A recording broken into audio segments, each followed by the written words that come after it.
Halo, kali ini kita mau coba lihat krisis lingkungan dari kacamata yang, ya, sedikit beda. Inspirasinya datang dari buku Filsafat Lingkungan Hidup karya Dr. Asoni Kraft. Kayaknya kita semua udah hafal ya sama masalahnya, banjir, polusi, perubahan iklim, ya kan? Anehnya kita punya teknologi canggih, data seabrek, tapi kok rasanya mentok terus ya? Solusinya kayak jauh banget gitu. Bikin gemes kan? Nah, disinilah letak menariknya. Menurut sumber kita, akar masalah utamanya tuh bukan soal kurang teknologi atau kebijakan, tapi ada di sini nih, di kepala kita. Ini soal cara pandang. Paradigma kita dalam melihat dunia itu ternyata keliru. Oke, kita bedah lebih dalam ya. Jadi apa sih paradigma yang keliru ini? Sederhananya ini adalah cara kita melihat dunia seolah-olah dunia ini cuma sebuah mesin raksasa. Kalau kita lihat sejarah, cara pandang manusia terhadap alam utuh berubah-ubah loh. Dulu banget zaman Yunani kuno, alam itu dilihat sebagai satu organisme besar yang hidup. Terus, pas abad pencerahan, bergeser total. Alam dianggap cuma mesin rumit yang bisa kita bongkar pasang sesuka hati. Nah, baru di abad ke-20 kita mulai sadar lagi, kayaknya alam ini lebih dari sekedar mesin. Ini sebuah sistem kehidupan yang saling nyambung. Paradigma mesin ini, atau mekanistis, yang dipopulerkan sama pemikir kayak Descartes dan Newton, benar-benar ngubah segalanya. Bayangin deh, alam semesta dianggap kayak jam tangan raksasa. Kalau mau ngerti cara kerjanya, ya harus dibongkar, dipelajari satu-satu onderdilnya. Nah, dari sini, posisi manusia otomatis jadi di atas. Kita jadi pengamat, jadi insinyur yang ngontrol mesin pasif ini. Biar kebayang betapa ekstrimnya pandangan ini, coba deh pikirin. Kalau tumbuhan dan hewan itu cuma mesin, ya artinya mereka nggak punya nilai dari sananya kan? Mereka jadi sekadar objek, sesuatu yang bisa kita ukur, kita analisis, dan ya, kita eksploitasi tanpa perlu mikirin soal etika. Tapi, gimana kalau metafora mesin ini ternyata salah total? Nah, sekarang kita coba lihat paradigma yang satunya. Paradigma yang melihat dunia bukan sebagai mesin mati, tapi sebagai sebuah sistem yang hidup. Lihat deh, perbandingannya jelas banget bedanya. Yang satu si mekanistis fokusnya ke onderdilnya, satunya lagi yang sistemis fokusnya ke keseluruhan dan gimana semua onderdil itu saling nyambung. Yang satu ngelihat alam sebagai mesin buat dikontrol, yang satu lagi ngelihatnya sebagai ya jaring-jaring kehidupan.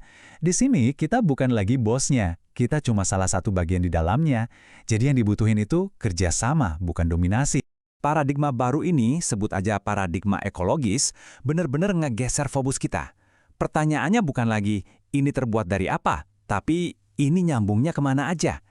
Pandangan ini ngelihat kehidupan sebagai sebuah jaringan pintar yang, hebatnya, bisa terus-menerus menciptakan dan memperbaiki dirinya sendiri. Nah, ada istilah keren buat konsep ini, autopoiesis. Gampangnya gini, ini tuh kemampuan sistem kehidupan buat terus-menerus bikin dan memperbaiki dirinya sendiri. Jadi, alam itu bukan mesin rusak yang nunggu kita benerin. Justru sebaliknya, alam itu sistem super dinamis yang non-stop merawat dirinya sendiri. Oke. Ini mungkin kedengarannya filosofis banget ya. Terus, ngaruhnya apa di dunia nyata? Nah, ini dia. Ayo kita lihat gimana dua cara pandang ini bisa ngasilin solusi yang beda banget untuk masalah yang sama persis. Contoh paling gampang deh, banjir. Masalah yang kita semua kenal banget kan. Nah, cara Anda ngatasin banjir itu sebenarnya nunjukin paradigma mana yang Anda pakai. Kalau pakai kacamata mekanistis, solusinya biasanya gini. Oh, airnya kebanyakan. Oke, kita tinggikan tanggulnya. Satu masalah, satu solusi teknis. Simple. Tapi, kalau pakai kacamata sistemis, pertanyaannya jadi beda. Tunggu dulu, kenapa airnya bisa numpuk di sini? Apa yang terjadi di hulu sana? Gimana kondisi tanahnya? Tata kotanya gimana? Banjir nggak dilihat sebagai masalah, tapi sebagai gejala dari sistem yang lagi nggak beres. Jadi, intinya di sini nih. Yang satu berusaha mengendalikan mesin yang dianggap rusak, satunya lagi berusaha bekerja sama dengan sistem kehidupan yang kompleks. Beda banget kan pendekatannya? Dan pada akhirnya, semua ini balik lagi ke kita.